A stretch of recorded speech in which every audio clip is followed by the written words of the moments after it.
মাকে হারানোর পর বোঝা যায় মায়ের কথা, যে সকালে তুমি ঘুম থেকে উঠতে মায়ের ডাক শোনার জন্য, আর সেই ডাক চিরদিনের জন্য থেমে গেছে। যে হাতে তোমার জন্য খাবার বানাতেন, ভালোবাসা দিয়ে মাথায় হাত বুলিয়ে দিতেন, আজ সেই হাত মাটির নিচে।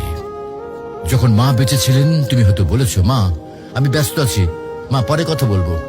কিন্তু আজ তুমি সময় পেলেও আর সেই কথা শোনানোর মানুষটি নেই। আজ তুমি চাইলে আর মাকে ফোন করে বলতে পারবে না, মা আমি পৌঁছে গেছি।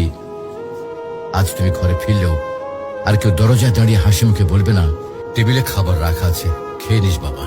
মাকে হারানোর পর বোঝা যায় তিনি শুধু একজন মা ছিলেন না, তিনি ছিলেন ঘরের আলো, জীবনের দোয়া আর হৃদয়ের শান্তি।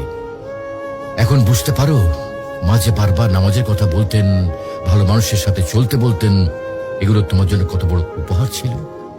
প্রিয় ভাই বোন, মাকে হারিয়ে আফসোস করার আগে কদর করো।